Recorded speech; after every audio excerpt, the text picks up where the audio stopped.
Kamusta mga kaibigan? Gumagawa kami ng mga summary ng iba't ibang pelikula at kinukwento ito sa mas maikling bersyon. Maaari kayong ma-spoil sa plot kaya watch at your own risk. Simulan na natin. Pag-uusapan natin ngayon ang tungkol sa 1999 psychological thriller movie na Fight Club. Nagsimula ang pelikula sa isang tao na hindi makatulog dahil sa kanyang insomnia. Sa pelikula, siya ay walang pangalan at tinatawag lamang siyang narrator. Apektado ang kanyang pagkatao dahil sa pinagdadaan ng insomnia. Nasanhi naman ang pressure sa kanyang trabaho. Napag-isipan niyang ipagamot ito sa doktor. Yun nga lang, walang maibigay na gamot ang doktor sa kanya. Kaya, nirekomenda sa kanya na sumali sa isang testicular cancer support group na kung saan sumasali ito. Dito ang mga tao na dumadaan sa mga problemang emosyonal. Dito niya nakilala ang kanyang kaibigan na si Bob. Si Bob ay isang lalaki na may malaking dibdib at sumailalim ito sa isang operasyon. Kaya sumali sa mga ganitong grupo ay para makapag-adjust siya sa kinakaharap niyang pagsubok. Makaraan ang ilang buwan habang sumasailalim sa support group, naging maganda ang kinalabasan nito sa narrator. Sumali din siya sa maraming grupo, kaya kahit papano, nakaramdam siya ng kaginhawaan at kalayaan. Hanggang sa naging maganda na din ang kanyang pagtulog. Kahit pa ang hindi ganoon katotoo ang kanyang mga ipinapakitang ekspresyon. Isang araw, may isang babaeng nagngangalang Maria Singer. Ang sumali din sa kanila pero masasabi mong isa rin itong impostor. Dahil sa kanyang pagkabagabag, hindi naman ito makatulog muli ng maayos. Sinubukang kausapin ng narrator si Maria para pag-usapan ang mga schedule nila sa pagpasok sa mga support group. At nagkasundo naman ang dalawa. Nagtatrabaho ang narrator sa isang kumpanya ng sasakyan, kung saan naka-assign siya para suriin ang kalidad ng mga ito.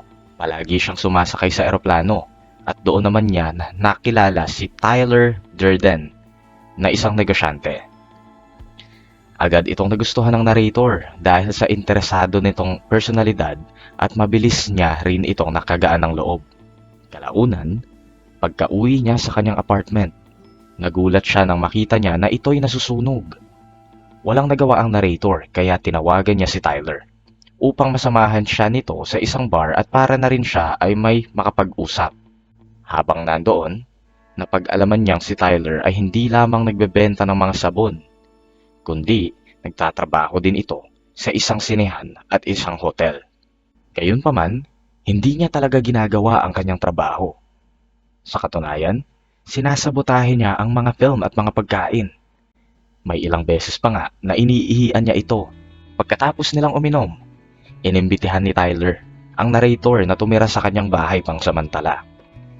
Pero bago daw yun, ay may ipapagawa siya sa narrator. Inutusan niya itong suntukin siya sa muka, na ginawa naman ng isa, hanggang sa gumanti din si Tyler. At sila ay nagsuntukan ng malala. Pagkatapos nilang maglaban, muli silang uminom. Muna sila bago dumiretso sa pauwi. Pagkarating nila sa bahay ni Tyler, nagulat ang narrator dahil hindi naman kagandahan ang bahay nito. Pagkalipas ng ilang araw, nagsimula naman silang magsuntukan sa labas ng bar. Marami ang nakakita sa kanila at parang interesado din silang sumali sa dalawa. Di tumagal, naging sikat pa ito sa karamihan at dumami din ang mga gustong makipaglaban. Ginaganap nila ang suntukan sa basement ng bar at tinawag nila itong Fight Club. Bawat linggo, pinapaalala ni Tyler sa mga tao na lalo na sa mga baguhan ang kanilang patakaran na hindi nila pwedeng pag-usapan ang Fight Club kahit anong mangyari. Makaraan ng ilang araw, tumawag si Maria sa narrator at nagtanong ito kung bakit hindi na siya pupunta o pumupunta sa mga support groups. Sumagot naman ang isa na may bagong grupo na daw siyang sinasalihan ngayon, pero puro nga lang ito kalalakihan. Naging interesado doon si Maria, kaya naisip niyang alamin kung ano ang kanyang tinutukoy na grupo. Isang gabi, nagkaroon ng panaginip ang narrator at sa kanyang panaginip, kasama daw niya si Maria at sila ay nagtatalik. Gayunpaman, bigla na lang siyang nagising at pagkabangon niya, Nagtaka ito nang makita niya ang kwarto ni Tyler na nakasarado. Ito kasi ang unang pagkakataon na sinarado ng kaibigan ang kanyang pinto sa tagal ng panahon ng kanyang pamamalagi sa bahay. Pero mas lalong nagulat ito nang makita niya si Maria sa loob ng kanilang bahay. Pinagsabihan niya si Maria at tinanong kung bakit ito nakapasok. Nasaktan naman ang isa, kaya nagpa siya na lamang itong umalis para hindi lumaki ang gulo. Nang makaalis na ito, biglang nagsalita si Tyler. At ayon sa kanya, narinig niya daw ang telepono na may nagsasalita pa. Kaya sinagot niya ito dahil ayaw niya na ma-overdose si Maria sa Xanax. Sinabihan niya na lang ito na pumunta sa kanyang apartment. Habang nasa loob, narinig nila ang mga pulis na planong hulihin si Maria para mapigilan to sa sobrang pag-inom ng Xanax. Kaya upang takasan ng mga ito, isinaman lang siya pauwi ni Tyler sa kanyang bahay. Mula nun, naging madalas pa ang pagbisita ni Maria sa kanilang bahay, na ikinainis naman ng narrator. Naisip nito din, kasi nito, na baka guluhin na naman ni Maria ang ginagawa nila sa Fight Club. Isang araw, tumawag ang mga otoridad sa narrator upang magtanong sila tungkol sa nangyayaring sunog sa kondo nito. Saad pa nila, mukhang ito daw ay sinadya at agad naisip ng narrator na baka pagbintangan siya ng mga ito. Kinagabihan, niyaya ni Tyler ang narrator na pumunta sa isang liposuction clinic. Nagtungo sila sa basurahan at kinuha nila ang mga nakabalot na taba ng tao. Ayon kasi kay Tyler, ang taba ng tao ay isang mainam na sangkap para gumawa ng sabon. Nang sumunod na araw, ibinenta nila ang ginawa nilang sabon sa isang shop at nagsabi pa ang isang babae na ang sabon daw nila ang isa sa pinakamaganda at pinaka-epektibo na nasubukan niya. Habang nasa trabaho ang narrator, tinanong siya ng kanyang boss tungkol sa Fight Club at kung ano ang ibig sabihin nito.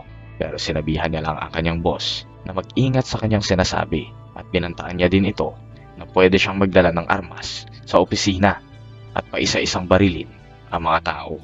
Naudlot ang kanilang pag-uusap nang tumawag si Maria para ipatingin sa narrator kung may bukol pa ang kanyang dibdib.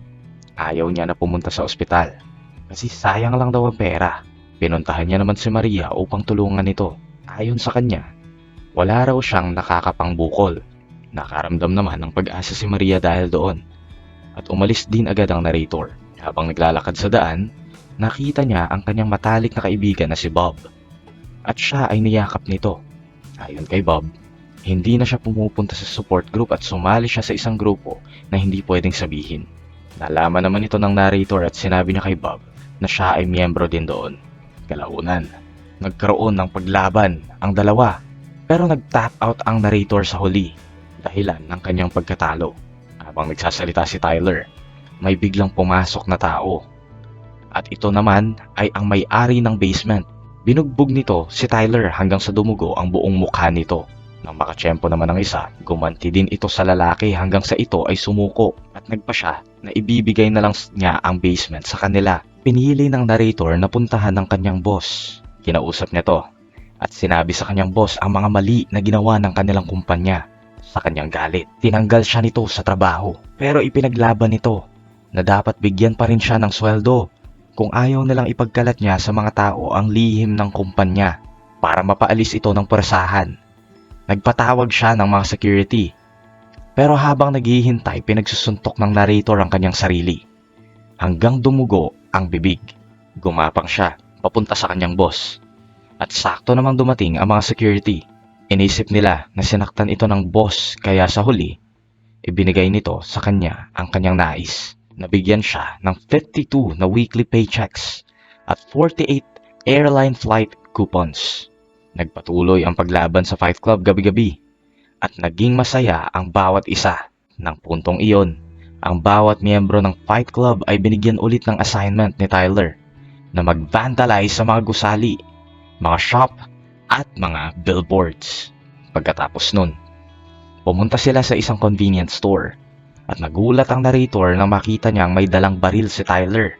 Pinigilan niya ito sa kanyang balak na gawin pero nagpatuloy pa rin itong pumasok sa loob. Isang araw, may nadiskubre ang narrator na may bunk bed sa basement ng kanilang bahay. Nalaman niya din na si Tyler ay tumatanggap ng mga aplikante para sa kanyang sikretong bootcamp kung saan ang mga kandidato ay kailangan maghintay ng 3 araw sa tapat ng kanilang bahay na walang pagkain, tubig at tirahan. Dumami pa ang mga aplikante sa labas at isa na doon si Bob. Kung sila ay makapasok, sasailalim ang mga ito sa isang mano-manong lecture kay Tyler tungkol sa mga kasamaan sa consumerism. Naguluhan ang narrator sa mga plano ni Tyler kung bakit kailangan nito magkaroon ng mga hukbo. Napag-alaman din nito kalaunan na sangkot ang Fight Club sa mga napakaraming kaguluhan sa lugar, katulad ng pagsunog sa mga apartments. Dahil doon, naging mainit ang mga mata ng mga otoridad sa kanilang grupo. Tinanong ng narrator ang mga bagong recruit kung bakit nila ito ginawa. At sumagot naman si Bob na ito ay parte ng kanilang Project Mayhem. At may patakaran sila na bawal daw itong pag-usapan. Nang sumunod na araw, nagpanggap sila ng mga waiter sa isang commissioner gathering.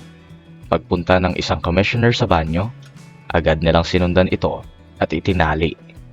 Tinakot siya ni Tyler na sabihin sa publiko na walang underground group o fight club. Paliwanag pa niya na ang inakusahan nilang underground group ay isa sa mga nagseserbisyo, naghahatid, nagluluto ng kanilang pagkain at nagbabantay sa kanila tuwing gabi. At marami pang iba. Sa takot nito, napapayag nila ang commissioner sa kanilang nais. Kaya umalis din sila sa hotel pagkatapos. Ng mga panahong iyon, naramdaman ng narrator na parang hindi siya kasama sa mga plano at hindi niya rin alam ang mga nangyayari patungkol sa Project Mayhem. Habang nakikipaglaban sa isang miyembro, binugbog niya ito ng sobra hanggang sa ito ay hindi na makagalaw. Agad silang umuwi sakay ng isang kotse pagkatapos. At si Tyler ang nagmamaneho nito. Habang nasa daanan, patuloy na tinatanong ng narrator si Tyler kung bakit parang hindi siya kasama sa mga plano simula pa nung una. Sinagot niya naman ito na ang project ay para daw sa lahat, hindi lang para sa kanilang dalawa. Pinaliko ni Tyler ang manibela at hinayaan na dumiretso ang sasakyan kahit na nasa maling linya na ito. Pinipilit ni Tyler na kalimutan na ng narrator ang kanyang nakaraan at ang kanyang pagkatao. Sinubukang kontrolin ng narrator ang manibela, pero pinigilan ito ni Tyler. Gusto niya kasi na hayaan lamang ito at tanggapin kung anuman ang mangyari. Sila ay bumangga sa isang kotse at umikot ito hanggang sa baba ng bangin. Sa isang himala, pareho naman silang nakaligtas. Nagsumunod na araw, hindi na niya makita si Tyler pero nagpatuloy pa rin ang mga recruit sa pagpaplano ng kanilang Project Mayhem. Nang puntong iyon, may mga recruit ang biglaang umuwi dahil sa pagpapanik. Ayon sa kanila, habang sila ay nasa kalagitnaan daw ng kanilang plano, nasisirain ang kanilang piece of corporate art at isang coffee bar. Isa sa kanilang kasamahan ang natamaan ng bala sa ulo at ito'y si Bob. Ikinalungkot niya sa balita. At para hindi na lumala ang mga pangyayari, pinili ng narrator na hanapin si Tyler para mapigilan ang kanilang pinaplano. Gamit ang mga flight vouchers na nakuha niya sa kumpanya, pinuntahan niya ang lahat ng lugar na kung saan gumawa din sila ng mga fight club. Inikot niya ang lahat ng mga bars at mga establishments, pero nabigo pa rin siyang mahanap si Tyler. Isang araw, nang pumunta ito sa isang bar, narinig niya ang mga waiter na nagbibigay ng pagpupugay kay Bob. May isang bartender din ang masaya sa pagbalik ng narrator, pero hindi nga lang ito familiar sa kanya. Tinanong niya ang bartender kung kilala ba siya nito, pero sinigurado muna ng bartender na hindi ito isang pagsubok. Nang makasigurado, inilahad nito sa narrator na siya si Tyler Durden. Labis na nagulat ang narrator sa kanyang nalaman, kaya umuwi agad ito at tinawagan si Maria upang magtanong kung meron ba silang intimate na relasyon. Sumagot naman si Maria na mayroon at sinabi na ang pangalan nito ay Tyler. Gayunpaman, di tumagal. Biglang nagpakita sa kanya si Tyler at naging dismayado ito dahil sinira niya ang kanilang pangako na huwag siyang babanggitin kay Maria. Matapos nilang pag-usapan ang mga nangyari, napagtanto ng narrator na siya si Tyler. Simula pa ng una at silang dalawa ay iisa lamang. Sabi ni Tyler na siya ay naghahanap ng paraan para magkaroon ng pagbabago ang kanyang buhay. Kaya ito lumitaw. Ang mga bagay na hindi niya kayang magawa ay kayang gawin ni Tyler. Hanggang kalaunan, unti-unti siyang nagbago at naging katulad niya na si Tyler Durden. Nagbigay din ito ng babala sa kanya na marami nang alam si Maria tungkol sa kanilang plano at baka maging hadlang pa ito sa lahat. Pagkatapos nun, natumba siya sa higaan at nawalan ng malay. Pagkagising nito, agad siyang tumakbo at sumakay ng eroplano pa uwi. Pagkarating niya sa bahay, nakita niya ang mga plano ng Project Mayhem at target nito ang mga gusali sa Financial District. Sinubukan niyang tawagan at bigyan ng babala lahat ng manager sa bawat gusali. Subalit nabigo ito dahil nakapasok na doon ang grupo. Dahil wala na siyang magawa, kinuha niya lahat ng plano at dokumento. Pumunta siya sa office ng police station para ibulgar lahat ng plano ng Project Mayhem na pasabugin ang mga gusali sa business district para mabura lahat ng records ng mga credit card. Nakinig naman ng mabuti ang lead detective, Beth, ngunit umalis ito para masiguradong tama ang mga impormasyon. Pagkaalis ng lead detective, ang 3 pulis ay humanga sa kanya dahil alam niya na mangyayari ito. Ipinilin sa kanila ni Tyler na kung sino man ang makialam sa Project Mayhem ay puputulan ng ari, kahit ang narrator pa ito o si Tyler. Habang naghahanda sila, naparusahan ito, bigla na lang silang tinawag ng lead detective. Kaya lumapit ang isa at kaya nagkaroon ng pagkakataon ang narrator na kunin ang baril ng isang pulis. Tinutok niya ito sa kanila hanggang sa nakakuha siya ng pagkakataon na makatakas. Tumakbo ang narrator patungo sa gusali at kung saan nandoon ang mga bomba at nakita niya ito sa isang parking garage. Sinubukan niya rin itong pigilan at sa kabutihang palad, nagawa niyang ma-deactivate ang mga bomba. Di tumagal, inatake siya ni Tyler at binugbog. Pero nakita sa CCTV na wala talaga si Tyler doon at tanging siya lang ang kumakalaban sa kanyang sarili. Hanggang sa nahulog ito sa hagdan at nawalan ng malay. Nagising ito at nakita si Tyler na may hawak na baril at tinutukan siya sa bibig. Gusto niyang kausapin si Tyler sa kanyang plano pero gusto pa rin nito na hindi na mabiktima ng negatibong consumerism ang mga tao. Sinigurado ni Tyler na walang mamamatay sa pagsabog dahil ang mga gusali ay walang tao. Kalaunan, napagtanto ng narrator na ang baril ay hawak talaga niya at wala kay Tyler. Sinabihan siya ni Tyler na nabuksan na ang kanyang mga mata at tinutok ang baril sa kanyang bunganga bago pinutok ito. Tumama ang baril malapit sa kanyang pisngi. Pero sa halip, si Tyler ang namatay dahil tumama ang baril sa kanyang utak. Sa pinakahuling bahagi ng pelikula, dumating ang mga miyembro ng grupo at dala nila si Maria.